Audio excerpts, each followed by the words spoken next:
Hello, everybody. Happy Wednesday. I hope that it's not dark in here because it's really rainy today. So hopefully you can see me okay. But I'm glad to be here.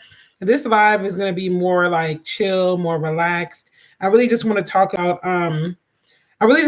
about how you keep pursuing purpose when you are in business. And this can be some of these tips that I'm going to share could be applicable for anything in life, but I wanted to speak specifically to my business owners today. But of course, we'll just see where God leads me. So I hope everyone's doing well. If you missed my video yesterday, it was a collab with Bond with Christ. It was my testimony video. It is on this channel, so you could go and play that. And also make sure that you are subscribed. Okay, I'm 10 people away from 500. When I hit 500, I'm doing a cash giveaway. So you want to make sure you're subscribed.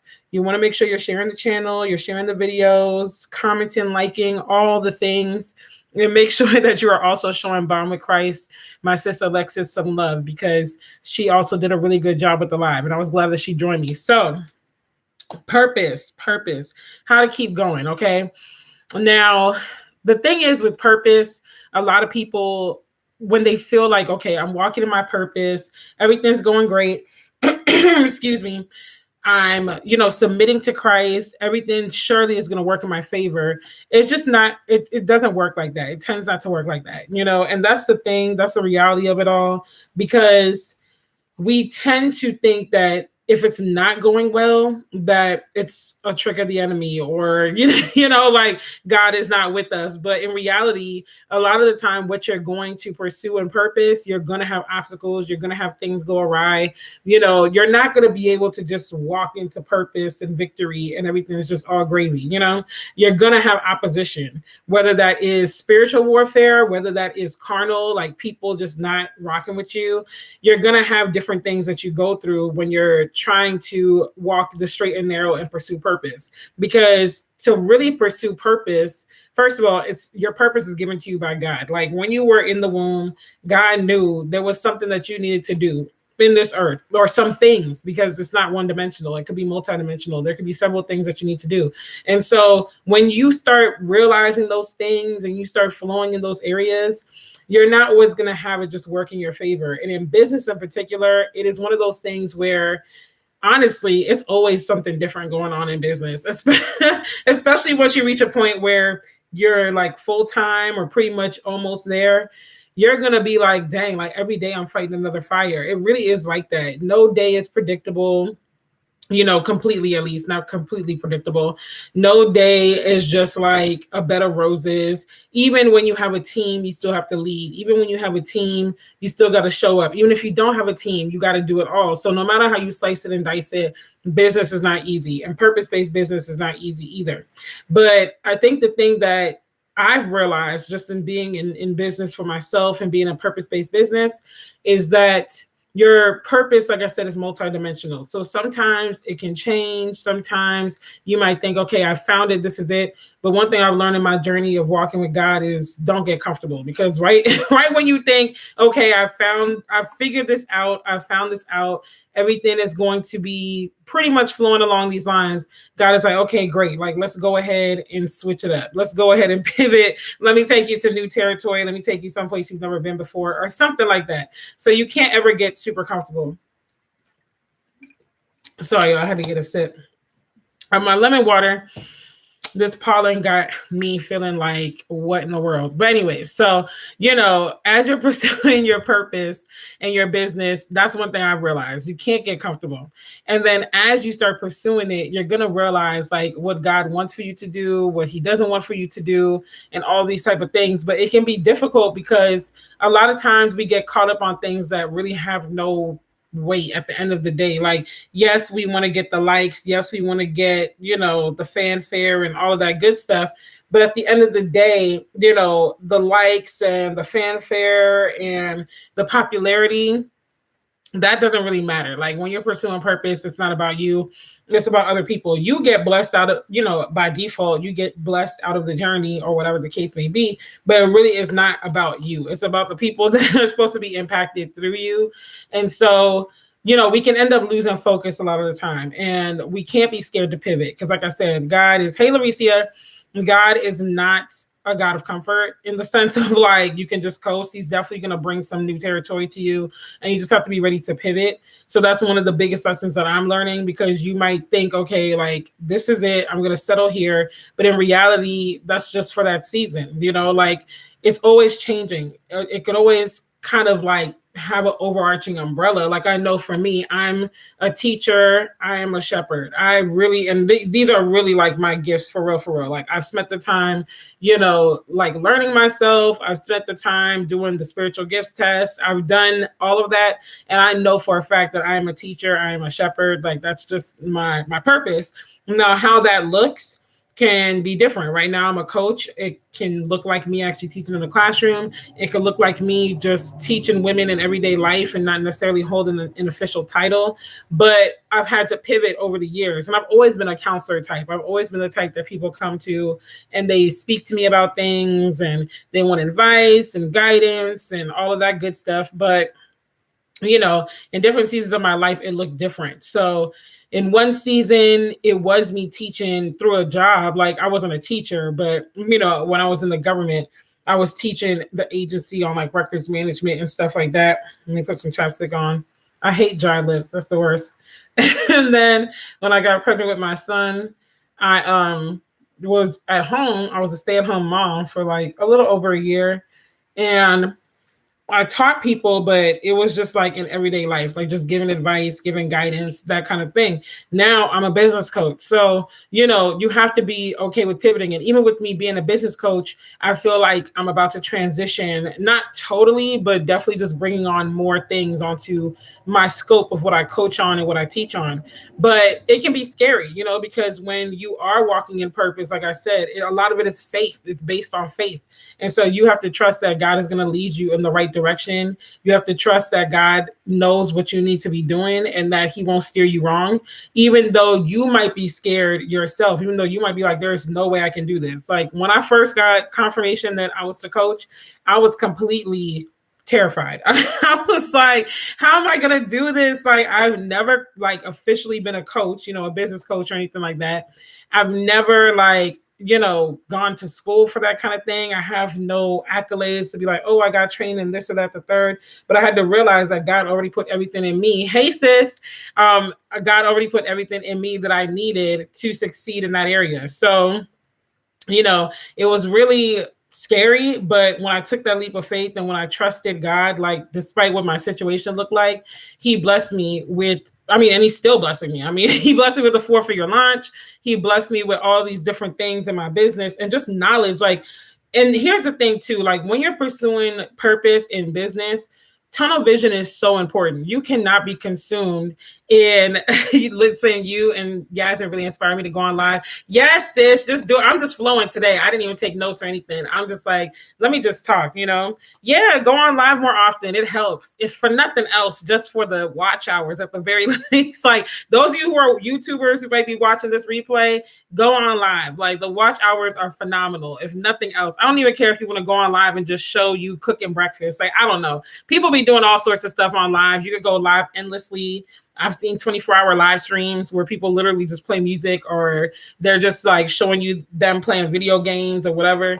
But, you know, I don't have that kind of bandwidth. Otherwise, trust and believe I would, because I'll be monetized next week if that's the case. But, you know, it's one of those things where you just have to take that leap of faith, you know, because it was scary. It was like, I don't know what I'm doing. I don't know who's going to listen to me, but you would be surprised in business, especially. I think this is the point I was going to make. In business, especially, you will be surprised how much knowledge God gives you. Because I'm telling y'all, like, there are times where I see people promoting their coaching or their courses and I buy it to support or whatever, or, you know, honestly, to just see what the competition is doing. You know, it is what it is, benchmarking, all of that good stuff. And so I buy it and I'm like, wow, like this is what they taught. Like I already knew this, you know, or wow, they're charging this much for this type of information.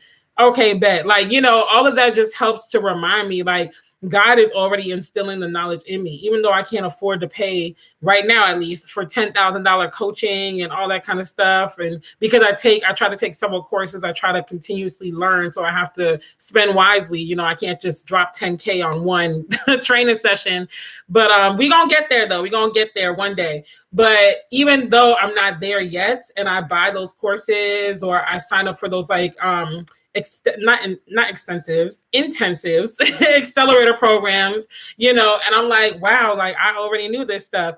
It's a great reminder. Like God just is so full of wisdom and he will impart it on you. And I pray that all the time, like literally every day. I'm like, Lord, I pray a couple of things. One, I pray for God to lead me to the clients that I'm supposed to work with because I want everything to flow. I want it to feel right. I want it to just mesh. I want it to be like, yes, this is an answered prayer type of feeling. You know, I've been there where I just work with people for the money, and that is not, no, it's okay. It's okay, Larissa. I know you always support when you're able to. I understand the grind don't stop, sis. Okay. The grind does not stop. But, you know, and it was cool. I got paid. They got the knowledge. It was what it was. But I like to really have like a soul connection. Like I want us to really vibe, you know, because I really pride myself in just having a community. Like when I say sis, I really mean that. Like you're like, y'all my sisters. Like we are a community of sisters, sisterhood, Christian sisterhood. I'm listening to you while I do my homework, sis, so I won't be able to comment much, but I'm here. Oh, no problem. I appreciate you joining me while you do your homework. Get it, sis. But so, you know, I really pride myself on that. And I want to make sure that I'm having the right connection. So I pray every day for God to lead me to the clients I'm supposed to coach and work with, even if it's not coaching per se, but that I'm supposed to work with. I pray every day for God to impart knowledge on me. You know, I'm like, Lord, you know, I'm doing the work that I can do. I'm getting the training that I can afford to get, but I want you to impart wisdom and knowledge in me that I didn't even know that I knew, you know, and it's so far been working. Like, you know, and this is why too, I say it's also helpful to get coaching and invest in yourself, because a lot of times people look at it and they're just like, oh, these people just want to take my money. Look, at the end of the day, we got to eat too. Okay. Your coach got to eat too. We got to get compensated for our time as well. But even beyond the obvious, it's just a great reminder sometimes of like, wow, I do know this, or okay, there's a lot that I didn't know and that I need to get help with. And, you know, and speaking of coaching, I just got to boast on one of my clients. She's one of my last one-on-one clients before I launched my group coaching. I was so proud of her yesterday. Like she has really been working her behind off. Both of my two final one-on-one clients have really been working their behinds off. But this one in particular, she launched a workshop last night. And I was so proud of her because she listened to the advice and she actually like did what her goal was to do. Like she booked the 5 clients that she was looking to book just from listening, you know. And a lot of times it's like, if you are not fully dedicated, it's not that you're not in purpose. It might just be, or it's not that you're not doing what God wants you to do. It just might be that maybe you're not really putting it all in. Like you're not really putting all your chips on the table, because it's another story when you're like, okay, I'm in this, I'm going to do this, but you're kind of straddling the fence. You see it as something that you can live without. You're not really all in. It's another story to be like, I'm putting it all in, like it is do or die for me. Like this has got to work out.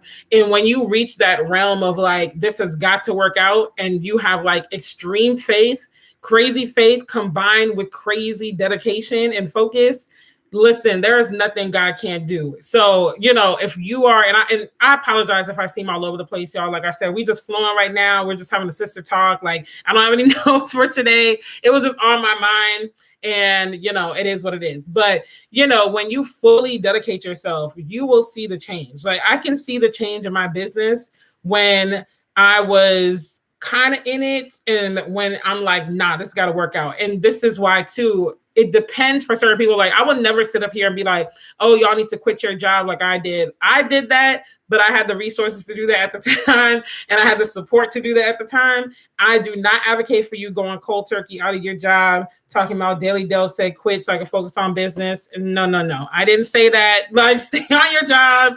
I honestly suggest a lot of people stay on their job, or if you're going to leave your job, you go somewhere else that is more conducive for you to build your business on the side. But for me, I can look back and see how leaving my job in the government in 2015 allowed me to go all in, because it took away the comfort. And, you know, a job in and of itself can be comfortable, but a government job can really make you super comfortable. Because at the end of the day, you can't really get fired from your government job. Like, you have to be doing something so off the wall, so crazy that they fire you, or your performance has to have been in the toilet for a minute. Like, not even the first performance review, but like a couple of years. And then they'll finally be like, all right, yeah, we got to let them go. But they're going to go through so many different things before they let you go. And the benefits are great. The pay is great. The pay increase is basically guaranteed, especially if you're on a career ladder position. So it's a breeding ground for complacency if you're not careful. And for me, I can see how it made me complacent, because it's like I had these businesses on the side, because I'm not new to business. Like, I've been around entrepreneurship since I was little. My parents are very entrepreneurial. They've done everything from owning restaurants in Guyana to doing international trading, like actual trading, importing, exporting, to tax businesses. I mean, they've literally done catering. My mom does, well, she used to do catering. Now she does like food blogging and food content creation and stuff. So business is in my blood. Like, we are very entrepreneurial as a family. But when I was working, I always had a little side business. Like, I've always done hair on the side, just through friends and like word of mouth through friends and stuff. So that always gave me some extra money. I always did like a little something, whether it was cooking or something, selling clothes or something. But when I really got into business, which I really started in network marketing, when I really got into like network marketing, and then that opened the door to other businesses that are like sole proprietorships and stuff, I did not really build because I had the comfort of my government job. I was like, you know what? I'm good here. If all else fails, at least I got this job. Even though I knew I was miserable, even though I knew being an entrepreneur was always like something that I wanted and I feel like I'm called to do, I was complacent. And so when I left the government, I didn't leave solely to just do business. I left for other family stuff, to help take care of my dad when he was really sick. He almost died, and all that kind of stuff that was going on. It forced me into a position to figure it out, because I was like, what I'm not going to do is go back into the government, especially since I took my separation pay. Ain't nobody doing that. Okay, that would be embarrassing. And I really just need to give this a shot, because at that time my schedule was so busy, and honestly my schedule is just as busy now, just for different reasons. I was like, I need the flexibility, because even though the schedule was great, even though the benefits are great, I hate having to answer to somebody to be like, oh, I need to take off so I can take my dad to rehab, or I need to go to rehab and check on my dad or whatever to make sure he's learning how to walk again. And, I really don't want to ask nobody's permission. It's like, I'm basically telling you I'm not coming in, but because it's a protocol, I got to put in a leave slip and all that extra stuff. So, it's just a combination of different things. I was like, I got to have the freedom to bust a move how I see fit to. And so it forced me, though, because my back was up against the wall. And so it's like, okay, we got to make this work. And at this point, there was Lyft, there was Uber. Thank God for those companies. Like, they can get tiring. They can get over, exerting. But if you play your cards right, and especially with the food delivery, the money is phenomenal. And it's like the easiest form of money you can ever make. All you're doing is driving around and driving people or dropping off food and packages. Like, it really does not get any easier than that. You work when you want to work. You don't have to answer to anybody. And it is a business. A lot of people see things like that and they're like, oh, that's not a business. You are a business owner. You're a sole proprietorship, unless you decide to become a fleet and buy cars and, rent out to people or whatever. But that legitimately can be some people's purpose. And I know some people back home, not here, but in DC, who that's their purpose. Like, they literally started it on a whim, maybe some family need. Typically the people I know, that's how they started. And then they're like, I really like this, because you meet different people, you make friends. I've made friends from driving passengers. I've had dudes try to holler at me from driving Uber. I was like, I have so many stories, but it's just like, they realize, wow, I really like this. And even though other people might be like, wow, like, you just want to drive a car, where's your ambition? Because we tend to elevate white collar jobs and certain career choices or business choices. It's like, this is necessary. Like, I need a ride. Okay. And it is more convenient than taking a taxi. And I mean, imagine if the people who created Uber and Lyft didn't follow their vision, their purpose, and create Uber and Lyft. We'd still be taking old school taxis. When is the last time you took an old school taxi? I don't know. Maybe y'all do that more than me. But as for me, in my house, We ain't got time for that. Like, when I need a ride, when I need to go to the airport or when I'm in a new city or whatever, I need a ride right now. And I need to know that any time of the night, I'm going to get a ride, and that's what Uber and Lyft did. It changed the world. They need to cut me a check at this point. Like, they need to cut me a sponsorship check or something, but I'm just saying it changed the world, because back in the day, you had to call a company, you had to reach a dispatcher, they had to reach a taxi driver, they had to let you know if a taxi driver was even out. Most times they weren't past a certain time, because they're humans that, this is just a regular job, it's a regular pay, they got shifts or whatever, they got things to do. And you would just be short, if you didn't have the bus or the train in cities like New York and stuff, you were just short. But now, without a shadow of a doubt, no matter where you are, you could be in Timbuktu. Okay, you could be in the middle of nowhere, turn on your phone, go on your Uber or Lyft app, and there will be a driver. You might have to wait. You might have to wait 40 minutes, an hour, whatever, but there will surely be a driver there, But that's because those people follow their purpose. And so because they followed their purpose in a time where that was unheard of, like, if you had said, because I forgot when those companies came to be, I first learned about them in like 2011, 2012 in DC. They could have been around before that. But whenever they birthed it, it was in the early 2000s, and people were like, I'm sure they were like, there's no way people are going to want to ride in a car with a stranger. There's no way that people are going to want to take a ride in the middle of the night to, in someone's car to some place that they have to go to. They don't never seen this person from a can of paint. There's no way this is going to succeed. Like, let's just stick with traditional taxi. But they took the risk, even though it was scary, even though it was like, okay, I don't know if this is going to work out. They took the risk. They followed their purpose and their vision. And at first, people were like, oh, I'm not going to do it. I'm not going to do it. I'm going to still ride a regular taxi. I was still taking regular taxis up till 2012, and because of that, I was like, I don't know these people. I'm not going to ride with them. But then years later, in 2016, what am I doing? I'm one of those people driving for Uber and Lyft, because it allowed me not only to get the conveniency of driving or getting a ride when I need it, but the convenience of just being able to earn money on my terms, being able to work when I want to work, set the cap for when I want to make money, how much money I want to make, all that kind of stuff. Like, it is a game changer. But imagine if they didn't follow their purpose and their vision. And so that's the same thing that we have to think about. Like, I don't think of my coaching as like, oh, this is just something that's just cute. It's fun right now. It's what I want to do. I know I'm changing lives. Okay. I know I'm changing lives. And a big part of my purpose for creating it is the fact that, one, you don't see a lot of businesses where Christ is truly the center. I mean, there's levels to this game. Like, there's levels to this Christian walk. We're all in different stages. We all have a different journey, and that is okay. I'm not saying that someone's journey needs to look like mine, but where it is like, without a doubt, this person follows Christ, you just don't see a lot of that.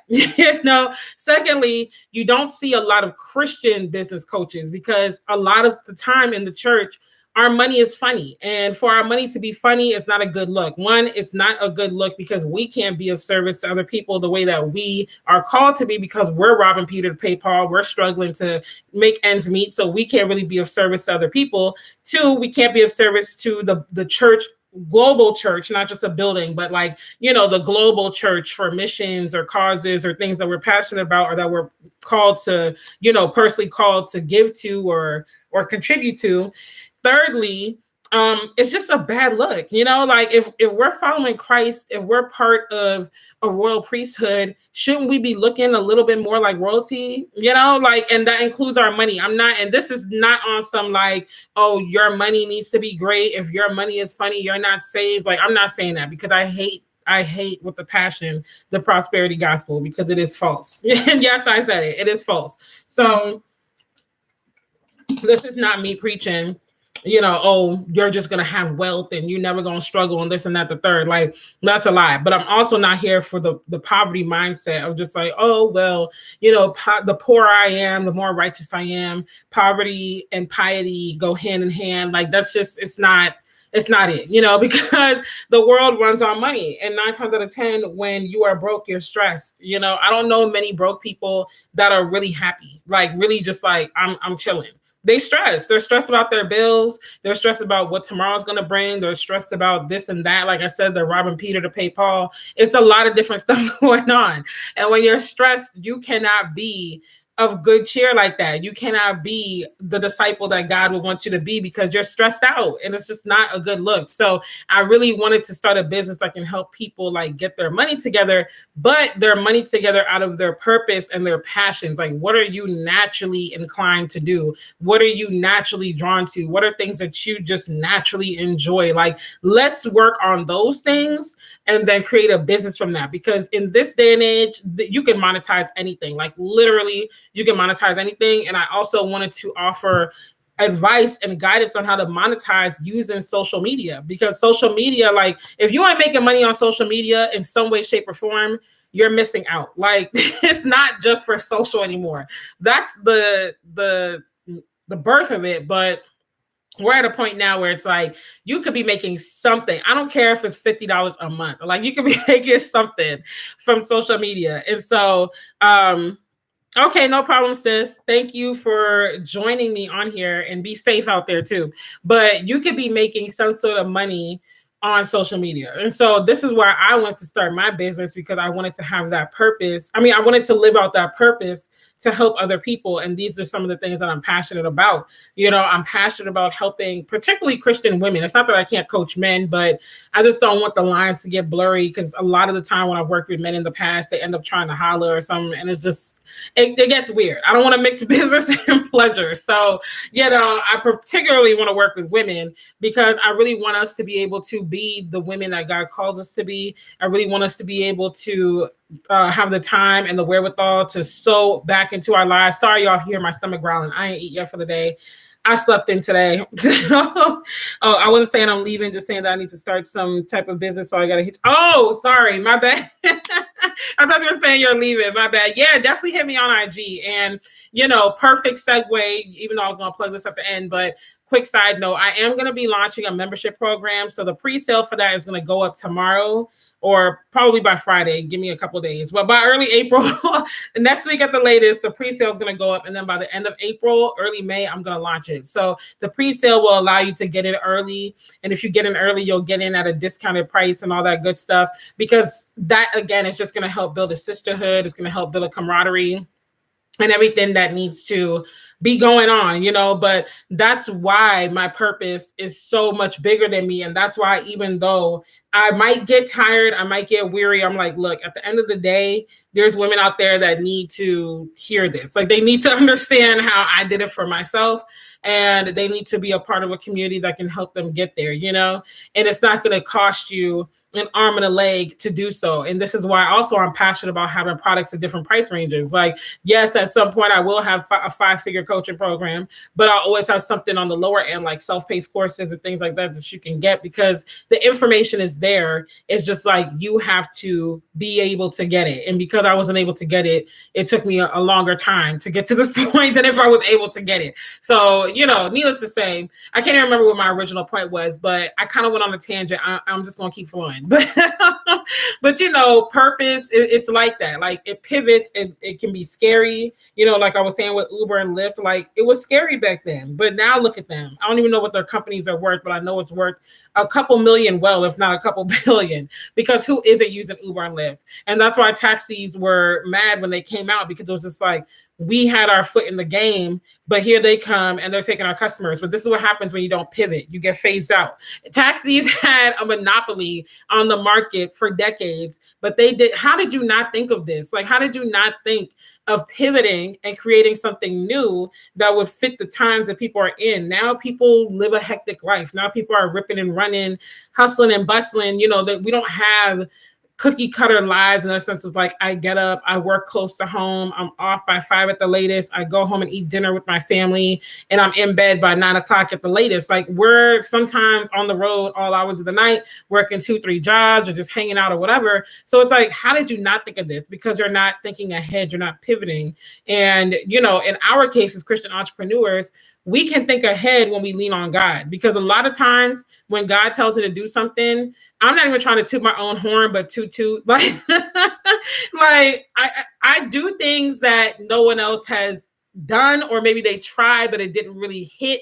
But if they did try it, I didn't see it. So as far as I'm concerned, I'm the first one to do it, or one of the first to do it. And so that's all from God. That's all like praying and asking, like, God, what should I do? Should I stay doing this? Should I pivot? Should I include this? Should I do something else? Like, what do I need to do? You know, these are the talents I have. This is what I know. How can I monetize this? Like, help me out here, you know, and just letting my creative juices flow, spending time, like knowing yourself. Who are you? A lot of us don't even know who we are. What do you like? Be honest about it. Who are you? What do you like? How do you talk? Like, and not everyone's going to like it. Not everyone's going to be for you, you know, and this is another thing that's going to help you keep going in your purpose-based business is understanding you're not meant for everybody. Everybody doesn't like me, and trust, some of them are very vocal about it. Everybody does not like me. There's one person that's been thumbing down my videos. They went back, like someone went back in the archives. I'm like, dang, like, I know you don't like me and all, but you didn't have to do me like that. Like, you didn't have to dislike all my videos. Like, come on now, we didn't have to do all that. But, you know, some people just don't like you. Some people just don't like you because they see the light in you. Some people don't like you because how dare you bring up Christ in your business? Because like I said, a lot of people are not bringing up Christ in their business. They're not talking about God boldly and sharing their faith. So that's definitely going to make some people flee. And that's cool, because if you don't rock with God, I would love to coach you, but you will be uncomfortable. And I don't want you to be uncomfortable, because then I'm going to be uncomfortable and I'm going to be stressed and you're going to be stressed and we're not going to get anything done. So it's like, you know, I can't talk about God freely if I can't be like, can I pray for you or whatever? It's going to be a problem. So that's going to weed people out, you knowing who you are and showing up as that person, and then being honest about what you like and embracing that. You know, I had someone the other day, this is a dude that tried to holler at me. I don't even know if he subscribed to my channel or if he did, sorry, bruh, you know, but I showed him my channel because I was telling him I was like editing a video or something. He was like, oh, you do YouTube? So I showed him my channel, and then he was like, what did he say? He said something, but in the midst of what he was saying, he was like, oh, you're really loud, but in a monotone way. And then he tried to throw an LOL at the end. Sir, like stuff like that. You know, people will insult you. People will come for you. People will be like, oh, you're too loud. You're too soft-spoken. You're too tall. You're too short. You're too this. You're too that. You're always going to be too much of something. And especially, like I said, as Christian women entrepreneurs, and now closing off Women's History Month, because today is the last day of Women's History Month, you're always going to be too much of something. But there was this quote that I saw years ago where it was like, you're always going to be too much of something, too tall, too short, too pretty, too ugly, I'm paraphrasing, but the end of the quote was like, never remove jewels from your crown to make somebody else happy. And that's just what it is at the end of the day, like, period. You know, I might be too loud to you, but other people like my upbeat, loud personality. I mean, it is what it is. Like, come on now. I'm not even trying to be like conforming to what you think I should sound like or what you think I should look like. A lot of people wouldn't dare come on a live stream with no makeup on and a head wrap, but it is what it is. Like, I had a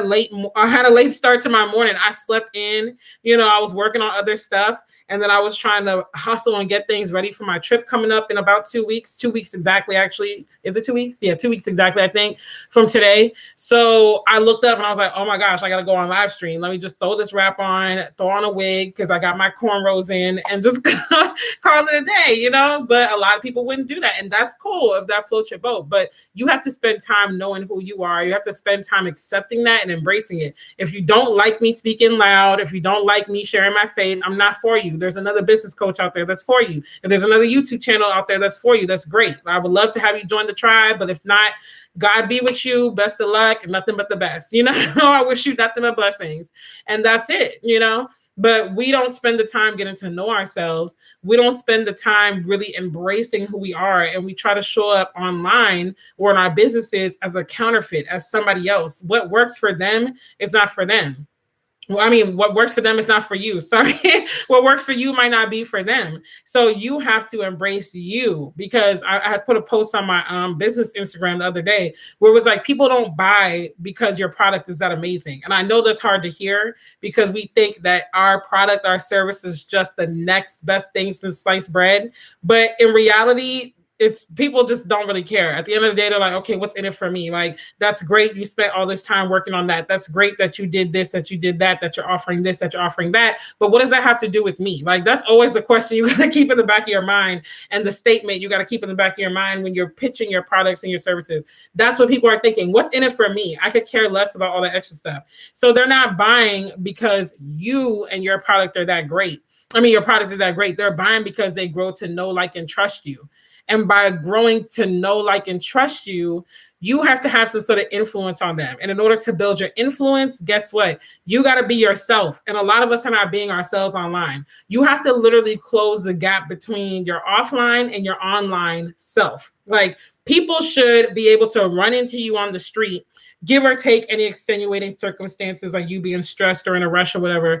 They should be able to run into you on the street and be like, oh my gosh, you're exactly the same as you are online. That should be what it is. Like, no matter where you see me, no matter what you see me doing, 99% of the time, I'm the same person y'all see right now on the street. If you would have run into me at Walmart, I'd still be like, hey sis, what's up? Like, that's just me. Unless, like I said, you catch me in the moment where I'm like disciplining my son or something like that. But even then, naturally, I'm just the type of person that I tend to be able to switch in a snap. Like, I could literally be in one moment and then be like, oh, hey, what's up? Like, so that's just me. But regardless, give or take those type of situations, that's what you should be aiming to do. When you show up as you, it's refreshing, and I've been saying this, like, again, I'm a trailblazer when it comes to these kind of things. People been saying this too, but I feel like I've really been riding this wave hard, And so when you show up as that online, it's refreshing as an entrepreneur because, one, it lets people let their guard down because it's like, okay, this person is not just trying to present themselves as a perfect entrepreneur. They don't make any mistakes. They just know it all. Like, you're showing your human side. You're showing them who you are, your quirks, your characteristics, your likes, your dislikes, letting them into your life as much as you feel comfortable doing. And they're going to find something that they relate to you on. A lot of people, they relate to me on the fact of my faith. And that's why I put it in my bio, because I really wanted it to be known. Like, if you're going to work with me, you're going to hear about God. You might hear or see me pray. I might pray for you. Like, it is what it is. If that's not okay with you, I'm not the one for you. And that's cool. They connect with me on my faith. They connect with me on my single motherhood. And that's why I single out being a single mother, not only because, one, I feel like we need more representation of it without shame attached to it. Because a lot of times women share it, but they still are dealing with the shame and the guilt or the resentment or the embarrassment of like, I'm not married. No, we good over here. Like, do we want men? Do we want a husband? Sure, absolutely, Lord willing. But what we're not going to do is sit here and feel sorry for ourselves because we're not married. We can still be out here walking in purpose. We can still be out here praising the Lord and giving him the glory. We could still be out here crushing our goals and doing what we got to do. So when our husband comes in our lives, he's seeing us in motion. He's seeing this show already, going. It's not like, oh, finally he came and now I can live. Like, no, I'm already running. Like, I'm running the marathon. Okay, so if you want to run with me, you're going to have to be running. Because if you're just standing on the sideline, I'm going to run right past you. Like, that's the energy that I'm bringing, I'm very vocal about that. And people connect with me on that. I have single mothers on both pages who connect with me just off the fact that I'm a single mother and I'm so open about it. And they're like, oh my gosh, I'm not the only one. Like, of course not. You're not the only one, sis. Like, come on, sit down. Let's talk. Let's relate. I'm really vocal about that. I'm vocal about the fact that I live in a multi-generational home. I'm the main caretaker for my parents. A lot of people are relating to that now. At one point in time, that was not it. Okay. And I'm definitely a trailblazer with that, okay? Because in Caribbean culture, that's normal. Like, when you get into other cultures, other countries, that's pretty common. In Guyana in particular, people typically don't move out until they're married or unless they get a job that's like out of the way, like way away from where their family lives. Then they move and get their own place, but it's usually on some land that the family owns. They build a house and then they call it a day. So I've been doing that. My family been trailblazing with that, like, multi-generational living. It's normal to me. I grew up around it. I don't look down on people when they live with their parents, but a lot of people on here flexing, acting like they got it like that. They don't live alone. Okay. They still live with family or they got roommates or whatever. They live with some friends that are like family, but don't feel bad about yourself because you might be in a multi-generational home like me. You know, a lot of people are out here doing it. And trust me, I have the conversations where I come out with, I'm like, yeah, you know, I live with my mom, my sister, my son. And then it's like, oh, okay. Yeah, I live with my family too. Like, you can feel the weight just come off of them. And I'm like, why are you embarrassed about that? You have a roof over your head. Like, who cares? You know, but at one point in time, that was not it. That was not it. It was like, you don't have your own place. Like, ew, you know, who are you? This, other, third. And some people still have that mindset, and that's cool. If you want to discriminate, you know, or not work with me because of that, then I'm just not for you. What I'm not going to do is run out there and rack up bills. And like I said, be robbing Peter to pay Paul to impress people that don't pay my bills, or to impress people that really have no say in what my future holds, or don't know my purpose or that, because they're not God. You know, they're not God. They're not the ones that created me. They're not the ones that gave me this vision. They're not the ones who pay my bills. They're not the ones who have a say in my future. So why am I going out here and incurring debts or worried about what they think? Like, unless you sign in the dotted line on some business moves, like you're gonna pay my my renewal for my LLC and corporation, like, you know, are you gonna buy me an office space? Like, if we talking that, then yeah, like, let's go ahead and deliberate. But you know, you just have to reach a point where you're like, God, I'm fully submitted to you. Like, I don't care how crazy I might look. I don't care how confused I might feel. I don't care what people might think. I really just want to follow you. And when you follow him, he will put you in those positions where you are trailblazing, where people are like, wow, like, how'd you come up with that? And you can't even explain it because you're like, I literally just got the yearning and the hunch, the thought hit me in the shower or something like that. And that's not coincidence. That's God, like, putting it on you. Like, yeah, like, you need to do this, you know? And you have to be willing to pivot, because your purpose might start one way. Your purpose might start like, okay, like, I need you to, like, just me as an example, I need you to coach. I need you to coach on X, Y, and Z. And then years later, 5 years from now, God might be like, okay, we did coaching. Now I want you to do something completely opposite from what I was doing the last few years.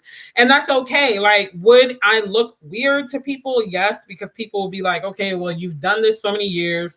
You've seen success submit. Why are you changing? But when it's time to go, it's time to go. And that also avoids burnout too. A lot of times we get burned out in pursuing purpose because we're staying in places that we're supposed to be gone from. Like, our season there is up. Our time there is up. It's time for us to move on. It's time for us to go to the next territory. But we're burned out because we have grown accustomed to that vision. We want to hold on to that vision. We want things to work out in this thing. And if it doesn't work out in this thing, then we feel like a failure. But it's like, God was the one that told you to do that thing in the first place anyway. So if he tells you to pivot. Like, it's okay. People don't have to understand. You know, I know a lot of people too, they struggle with change. So that can be a lot of like anxiety that comes with that, or just emotional distress.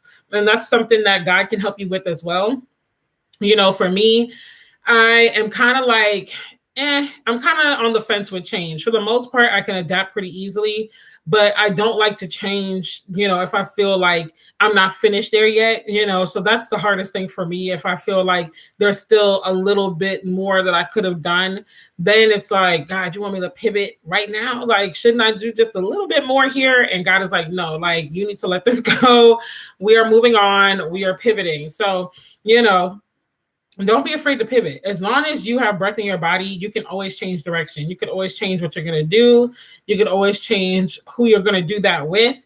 You can always change like how long you want to do it. Even with careers, like, you know, even though I'm speaking more so to entrepreneurs in this live, even with careers, you might start off in one career and be like, I thought I wanted to do this, and everyone's really excited. You know, a lot of times when people are really excited, we don't want to let them down. But then you feel it's not serving you anymore. It's not serving you anymore. You're not fulfilled. You're stressed out. The burnout is real. All of those could be signs the opportunities are lacking. All of those could be signs that it's time to pivot. It's time to go elsewhere. But because you don't want to let the people down in your life, you stick with it, especially family and close friends. Because I know about that, where they have their hopes on you doing one thing, and you're just like, what in the world? Why am I doing this? This is not serving me anymore. I'm miserable, but you don't want to disappoint them, so you stick in it. Because a lot of people were confused when I left the government. They were like, what are you doing? Like, it doesn't make any sense whatsoever. It was good for them to be able to say like, oh, my daughter, my sister, or my best friend, or whoever is working here, you know, the records officer, this, that, the third. But I was miserable. And at the end of the day, your purpose is for you. Like I saw another meme the other day where it said, your vision, your calling is for you. It was a conversation with you and God, or it was God directly to you. It wasn't a conference call. It wasn't your family in it. It wasn't your friends in it. It wasn't, your coworkers or anybody. It's for you. So you have to look to the creator who gave you that vision to keep going. And like, I don't know if I said this earlier, because like I said, I'm just kind of flowing. So I might be repeating some stuff or not finishing sentences and points I'm trying to make. But, you got to also have tunnel vision too. Because when you're so busy looking at what everyone else is doing, it's going to make you doubt the purpose that God put in your life. Because excuse me, I'm talking to myself just as much as I'm talking to y'all. You're going to be waiting for your ship to come in, and it looks like everyone else's ship is coming in. And you're just like, dang, God, like, I feel like they just started their business last week. Already they signing 5-6 figure clients. Already they having, sales months that outdo whatever their monthly sales goal was. And, they already just getting the fanfare. Like, what is going on? I've been busting my behind this thing for so long, and I feel like I'm not getting any traction. But when you start to look elsewhere, when you start to look at anybody else but Jesus, it goes left. It's just like when Peter got out of the boat. When Peter got out of the boat, and he was looking to Jesus in the middle of the storm, he was good. The minute he started looking down and was like, wow, I really am walking on water. How is this happening? I didn't know I could do this. He started to sink. It works like that. Like the minute you take your eyes off of Jesus and what he told you to do and going in his direction, you start to sink. You start to feel the anxiety, like I said, the overwhelm, the confusion, the lack of focus, like completely confused as to what you're doing in the first place. Like, why did I start this business? Why am I doing it? You start trying to appease to everybody and everything instead of having very focused tunnel vision on who you're supposed to be talking to and what you're supposed to be telling them. And so you have to keep your eyes on Jesus, even in your business. You have to, consult with him. Like I said, there's a lot of times he's put knowledge in me and I'm like, dang, I knew that. Like, but when I get to talking to people and I'm explaining, I'm like, wow, I actually know more than I thought I knew. Like, look at God, so he will impart wisdom on you. He will impart knowledge. He will point you in the right direction. He will connect you with the right people at the right time. And sometimes too, even with letting things go and pivoting, that comes with partnerships as well. Because sometimes we get into partnerships or sisterhoods or cohorts or whatever. And in that season, God is like, yes, do it. But you got to know when you got to cut the plug. And sometimes it's hard to, because you don't want to look like you're ungrateful or you might feel indebted to people. Like for me, really transparent moment here. I'm a very independent minded person. I want to do it by myself, for myself. I don't want anybody to be able to say, I helped you with this. I helped you with that. Like that, those words would literally be like, oh, my chest, I can't breathe. Because people hold stuff over your head. And I've seen it done in my childhood. That's why I'm like this.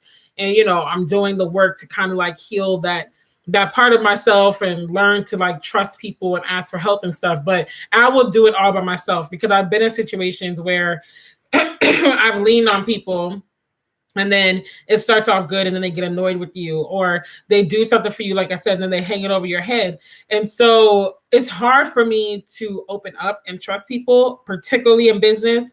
I've been taken advantage of one too many times as recently as last year. And I'm just like, you know what? I'm good. I don't even want to collab with people. I definitely don't want to have business partnerships. I don't want to do any of that. It's for me, by the grace of God. And it's hard for me to let people in, but it can be hard for me to let people go once I let them in because it already took a lot for me to open up and let them in. And so when I might be having a sisterhood or a tight a tight connection with someone, maybe I go to them and I seek advice, or maybe we're in a business group together or something, and God is like, nah, it's time to let this go. They served their capacity in your life. It's time to move on. I can end up holding on beyond the time. And then I get annoyed because, where you might have started out being excited to work on something with someone and you're like, ooh, I can't wait to work on this. It's going to be fun. Or I can't wait to talk to this person. It's going to be fun. And then you get to a season where you're just exasperated by them. That's the sound of their voice irritates you. Or you might be like, dang, we still working on this project. I'm tired of working on this with them. Goodness, I'm just over it. You have to force yourself to go and be a part of it and to be a willing participant. you know, if it might just be a sign that it's time to cut it loose. It might just be a sign. Like ultimately you got to pray and seek God, because it might just be you and your emotions, you know, because sometimes it happens. Like Monica said, just one of them days that a girl goes through. Sometimes it's just one of them days and weeks and months and years, you know. But other times it's like, nah, like I really gotta I gotta back up. I gotta let this go. And so I can end up holding on to someone because I don't want to look like the bad guy, you know? I don't want to look like the evil person. Like I've had situations again as recently as last year where the collaboration, the partnership, all that, it was phenomenal. It was great. It was fun. It was jovial. We were laughing. We were kikiing. It was fun, you know? And then it reaches a point where for whatever odd reason, we're just distant. Like we're just not seeing eye to eye. You can feel the tension. The tension is so thick you could cut it with a knife. And it was like, okay. And then I hold on. I'm still trying to be nice and still trying to be diplomatic. That's one thing about me. I always try to be diplomatic. I try to see it from someone else's shoes. Like, okay, like maybe it's something I said, maybe I'm doing something. And if worse comes to worse, I will pull up on you and ask, like, not in a rude way or anything, but I'll just be like, hey, like, I'm noticing the energy's off. Like, what's good? Is there a problem? Like, I legit will slide in DMs or call or visit if it's in person and be like, what's good? Like, the energy just has not been the same. You know, did I do something? Did I say something? Is something going on? And ultimately, it's up to that person to be vulnerable and transparent, again, knowing themselves enough and embracing that to say, you know what, I do have a problem, or you know what, I do feel some type of way, or I'm going through this, or whatever. And then we can decide if we're going to work through it. But I held on to these collabs and these partnerships, and I was like, I don't want to look like the bad guy. And what ended up happening was it became a one-sided partnership or a one-sided collab where it's like, I'm the one supporting, I'm the one reaching out, I'm the one kind of taking the lead and doing all these things. And it's like, hold on now, like this is supposed to be a collab. Like, what is going on? We're supposed to be working on this project together. Like, why am I the one now calling the shots and having to take the lead and all? I did not sign up for all this. I got my own brand and stuff to build, you know? And so next thing you know, it becomes very awkward, very strained. And I'm like, at this point, I just got to pull up and I got to ask what's wrong. Like, what's happening? And it was time to let it go. Like, you know, some of the people said what the problem was. Some of the people said there was no problem. Some people didn't answer. But either way, it was time to cut it loose, because at that point, I done did everything I could do. There's nothing else I can do. And I'm not going to sit here and keep being uncomfortable and straining myself and bending over backwards. Like, no, I can't. You got to cut it off at some point. But that's what can end up happening. And the reason why I was scared to cut it off is because from the outside looking in, especially in the world of, oh my gosh, this person's not following this person anymore, or this or that, I didn't want to be that person. I didn't want to be the person that from the outside looking in, it's like, oh, she ain't following these people anymore, or oh, they ain't talking no more. Because people will speculate and they'll be like, oh, well, she got big and she thinks she all that, or she started business and she thinks she's all that. She a coach now, she can't talk to people, you know. But I had to realize, like, at the end of the day, this person, they just serve their purpose in my life for that time. And now where my businesses are going, they don't serve a purpose anymore. Like, it just doesn't make sense for us to keep working on these projects, or for me to be a part of the project, or for me to keep collabing with you and keep working with you. Like, we're just two totally different people, and that's okay. But I was so concerned about what people would think or what they would speculate that I was holding on beyond a healthy time frame, when God was like, let it go. Like, I'm trying to show you that you need to let it go, and you're still holding on. And that's what you got to realize with purpose. Like, God will have situations like that happen in your life. And you're like, God, like, why do I keep having to deal with these things, these difficult situations? But it's to strengthen you, because I can tell you right now, everything I learned last year in business has definitely helped me this year. I'm way more like direct and upfront about what I need. Like, I kiki, I laugh, we shoot the breeze, I inspire, all that. But when it comes down to business, if you're asking me to like do business with you, and especially if there's some sort of legality there, I'm direct. I'm upfront. What do you need me for? What's the purpose of this? What service do I need to partake in? What capacity do I need to serve in? Like, I'm asking all the questions. And if I feel like after prayer or talking to you or whatever, that there's some sketchy stuff going on, that you can't be upfront, I'm not going to do business with you. Point blank, period. Like, I'm not going to put myself in that situation. And so it's to strengthen you. It's to help you learn yourself and learn what God needs you to learn about yourself. But if you are not going to be seeking God, if you are not going to be submitted to him, it's going to be hard for you to keep pursuing purpose when these situations come up. It's going to be hard for you to keep fighting the good fight, to see your vision come to life. every time an obstacle comes your way, because there's no guarantee either that because you're submitted to Christ and you're pursuing purpose in business, that everything's going to work for you in the blink of an eye. Like, it might take you 10, 20 years to see the full fruition of what the vision is, but are you going to stay steadfast in that and keep working? Or does it have to happen now? Does God have to work on your time frame? Does it have to happen in the next year? Not that it can't, but what I'm saying is, like, we got to get to a point where we're like, God, it's your will. Like, is it really okay if it's honestly God's will for you to take 20 years to get somewhere? Are you honestly okay with that? Or does it sound good to say, God, I'm submitted to your will, but I want your will to fit my time frame and my perspective and what I want? Because a lot of us are saying, God, your will, and his will is being done, but we have a problem with it. And it's like, God, like, I wanted this to be done now, like yesterday. Why isn't it happening yet? And God, that's God's grace and mercy in and of itself. And a lot of stuff we're praying for, we're not mature enough for. And we see it time and time and time again with all these celebrities and all these entrepreneurs, that they got elevated faster than what their character can keep up with. And then it comes out later on down the line. And so you really got to be submitted. You really got to be okay.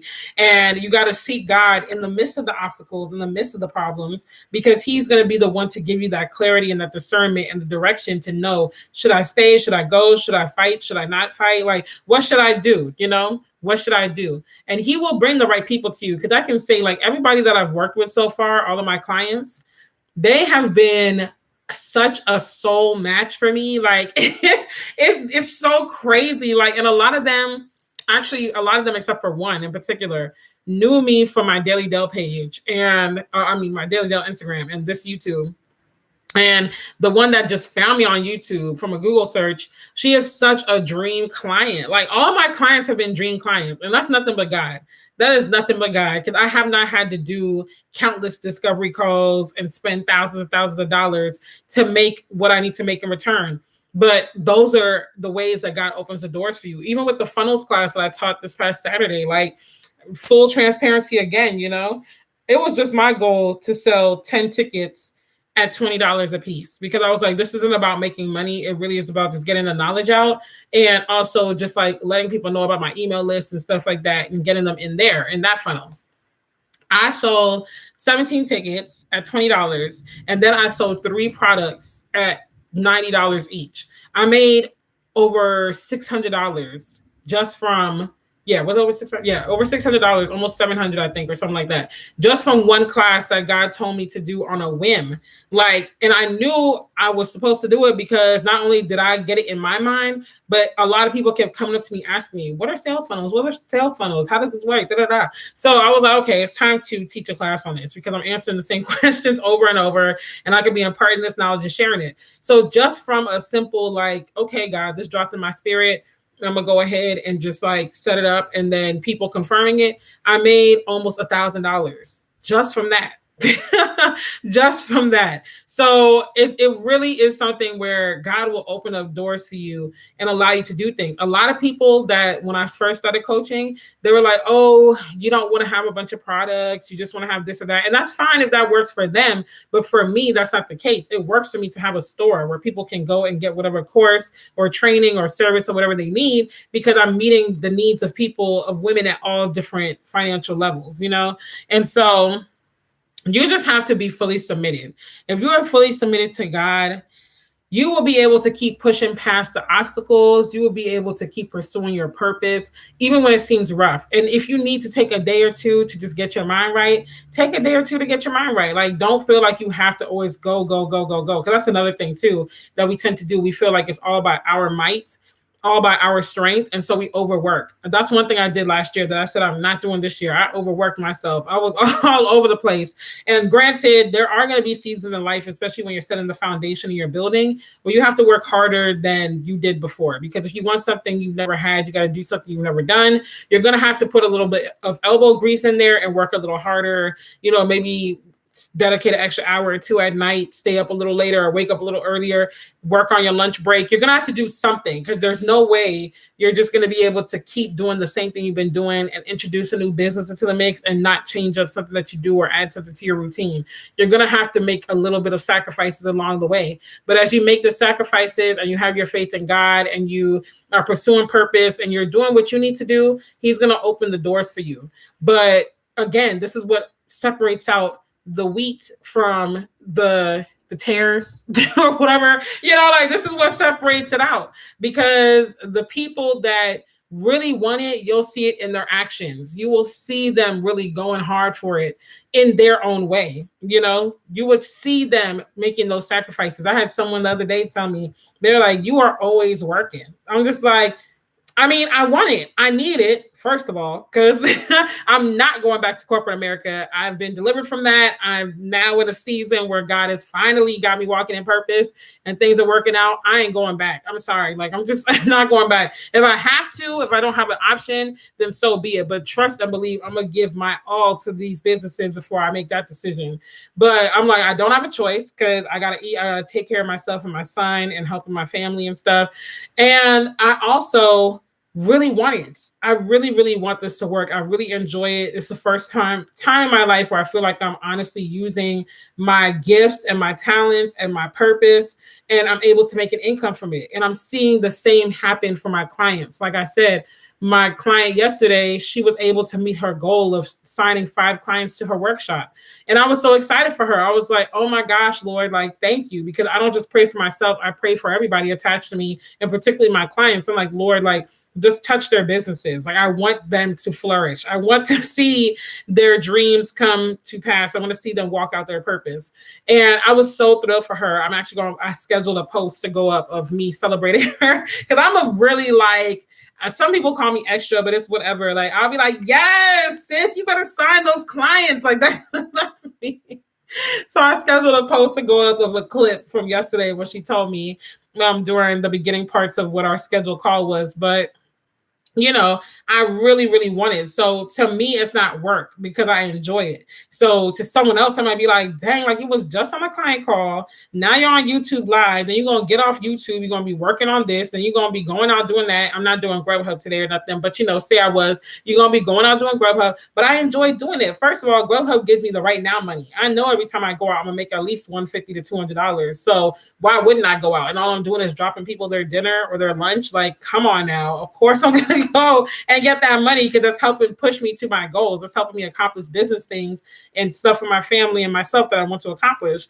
And then, like I said, I enjoy talking to my clients. And I'm the type that I'll talk to my clients when I'm on the road. And I talked to my client yesterday when I was on the road. I'm not always sitting at my desk, but I'm very transparent. And again, bringing it back to that influence. Come on, full circle. Come on. So I'm very honest and transparent on my pages, and I let people know I am a coach. I am making 4 figures a month, and I am able to sign 4-figure clients, but I'm taking care of my family, and I have stuff to do, and I'm a single mother, and multiple streams of income is where it's at. That's where the money resides. So I'm like, at the end of the day, you're going to see me on some Grubhub shifts. You're going to see me doing some Uber Eats. You might catch me working with the client sitting in my car because I pause my Grubhub so I could talk to them. And then when they get off the phone, I'm going to go back on and continue making this money. Like, I'm very honest about that. So that way people aren't like, oh, I thought you were this big time coach, this, that, the third. Why are you still doing Grubhub? Money is money, period. Secondly, like I said, I got things to do. Okay. So why just sit on my thumbs when I can be out there making things happen? And not breaking the bank and not killing my spirit, and still having time to do the things that are important to me and whatnot. I don't feel convicted against Grubhub. So trust and believe I'm still going to do it, But it's just one of those things where it's like, you have to really just be okay. Be okay with doing the work. Be okay with putting in the sacrifice. Be okay with continuing to fight the good fight. Because if you really want it, an obstacle is not going to stop you. It might make you bend, but you're not going to break. It might make you pause, but you're not going to stop 100%. You're going to gather yourself, you're going to dust yourself off, and you're going to keep going, because this is not just about me. Like I said, I understand purpose is about the women that need me, and it's about legacy. I really want to leave a legacy for my son and any other children I might have in the future, so that they don't have to go through the struggles I went through. Like, they can take what I've done and they can multiply it, and they can now go pursue their purpose or continue in the family business or whatever the case may be. So, for me, it's bigger than that. And that's why I don't mind sacrificing now. People might look at me and be like, oh, you're always working. You're always doing this. You're always doing that. But in a couple of years, I'll be able to kick back and chill and watch Netflix all day if I want to. I'll be able to relax and do what I want to do if I want to. That means that I have to be willing to take that sacrifice now to not just be all fun and games. I don't really just, I told someone the other day, I was like, I'm not a very like frivolous person. I don't engage in a lot of frivolity. So a lot of the things that people are like, oh, did you watch this? Did you catch? No, I didn't, because I was working on my brand. I don't have time to sit down and watch someone else who already built their brand. I'm trying to build mine. So, this is the vision God gave me. I'm trying to build my arc. They already got theirs built. I got to work on me. So I don't have time to watch. There are some things that I watch. And then two, I'm trying to support my other creators. Like I said, me and my sis, Alexis, we collabed yesterday. So if you missed that, go and watch the replays of our videos on both channels. But it's like, if she puts out a video, I'm gonna watch it while I'm working. If Yasmin puts out something, I'm gonna watch it while I'm working, and I'm gonna call it a day, because I'm trying to build, but I'm also trying to support other people that are my peers that are building with me. So by the time I'm done basically supporting us, I don't have time to support the person that already quote unquote made it, like the big time celebrities and stuff. No shade to them. I'm glad they made it. Hallelujah, praise God. But I just have to be wise with my time. There's only so many hours in a day. And I still want to be active in a body of believers, a local body. I still want to spend time with my son. I still want to spend time with family. I still, so with all of that being said, I don't have the time to engage in a lot of frivolity. I barely am on social media the way I am. And I could have let the fact that my engagement has gone down a little on Daily Delle deter me. But I'm like, at the end of the day, like, I got a lot of stuff going on. And while my numbers might be going down a little bit on Daily Delle, my business page is where people are really being impacted right now. And I'm seeing change. And this is another thing too, and then I'm gonna close out. Never judge the impact that you're making based on superficial numbers. Social media is superficial. Important, and you can monetize it, but it is superficial. So don't look at the fact that, oh, I don't have 600, 700, 800 likes. No one likes my stuff. Woe is me. That doesn't matter. A lot of my posts, I'm almost at 1,000 people on my business page. And a lot of my posts barely make it to 100 likes. And I'm still making money. Like, I'm still impacting people. So I don't have time to let the numbers affect me, because that's all superficial. A lot of people out here getting hundreds of likes on their posts and got a dime to their name in their business. Okay. And that's what we don't have time for as entrepreneurs. We don't have time for likes and no money, because likes don't pay the rent, sis. Likes don't pay the light bill. They don't put food on the table. It's all a vanity metric. It's nice to say, oh my gosh, look at my engagement rate. What is that getting you? And if you have a great engagement rate and you're not monetizing, call me. Let's do a one-on-one coaching and strategy call, because clearly you're missing the mark somewhere. And let me help you, sis. Seriously, because you don't want to put that engagement to waste. And don't just rely on brands. Brands are great. Brands are phenomenal. Brand deals are wonderful. But you could be monetizing your social media outside of brand deals. And that's what I started doing, because I was tired again of waiting for someone to see my value and being like, oh, we got a space for you on this campaign. Okay, while y'all figure that out, I'm gonna be over here making this money and doing what God tells me to do. Point blank, period. So, and I will be launching a product to the public, because I have like some, beta testers, beta clients in the back. I will be launching that in May. So stay tuned for that. If you want to learn all the ins and outs, the nitty gritty of how to monetize your influence. Once I'm done with these beta clients, or I get them to a certain point, I'm going to launch it to the public. So anyways, thanks for joining my live. I hope that this made sense to you. I hope you got some sort of encouragement from it. This is a very casual girl talk. Like, we just sitting there kicking it today. I got to run out to the store and get the rest of the stuff for my son's Easter basket.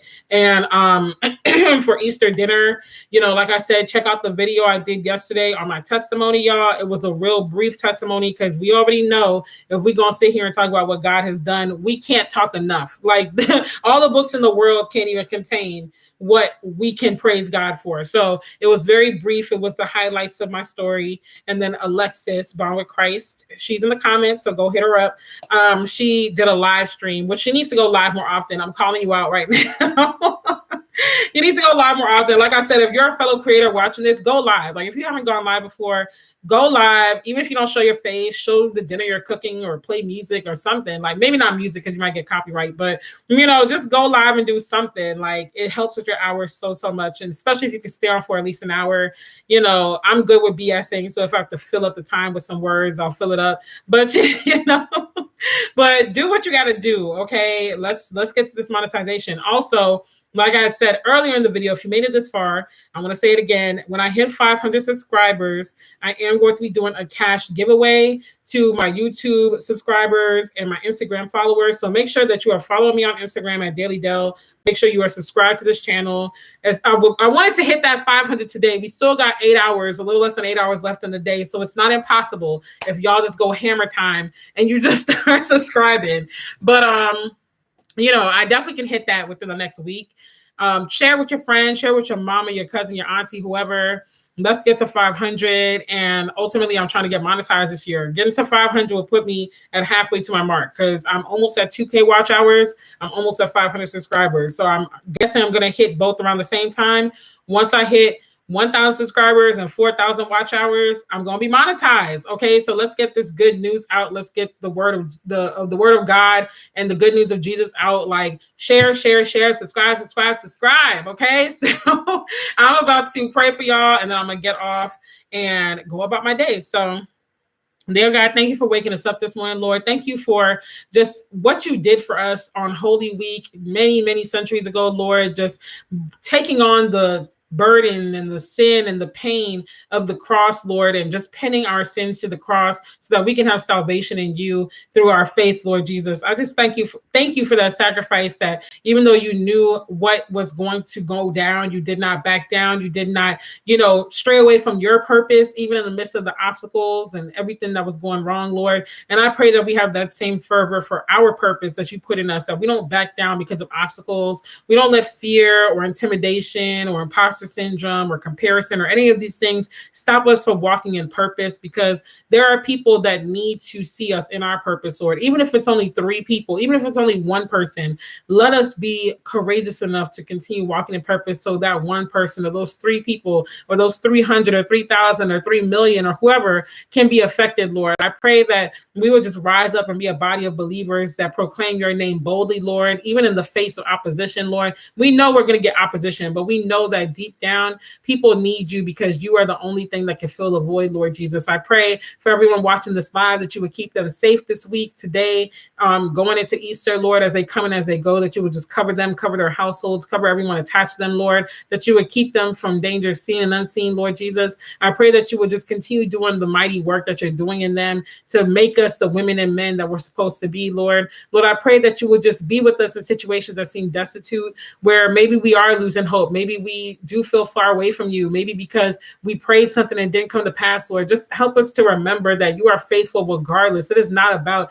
our timing. It is not about our heart's desires. It is about your timing, your will. No matter what that looks like, we know you're good. You're not going to lead us astray, Lord. You know the hairs on our head. You created us. You know why you brought us to earth in the time that you brought us here. We were made for such a time as this, Lord. So I pray that we really learn to relent to your will, no matter how long it might take, no matter how impatient we might be tempted to become, that we won't look to other people and lose faith in you, Lord, that we know that you have never left us, Lord. Let us give you praise. Let praise leave our mouths, that we are here another day to continue walking in purpose, another day to make a right turn and really just turn our face to you, another day to get things right, Lord. Let us not waste this day. Let us not miss the assignment of today, Lord. Let us focus on today and less so on tomorrow. Let's look to tomorrow with hope and faithfulness, but let's not let it become a burden where we're just always thinking about the future, because we know we're good regardless, Lord. Lord, I pray for everyone's YouTube channels, creators that are watching this, that you would just embolden us to keep fighting the good fight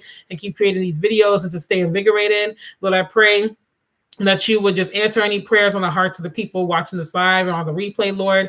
I thank you and I pray all these things in your name, Jesus. And when they come to pass, we will not fail to give you the glory, the honor, and the praise, Lord. I pray all these things in your name. Amen.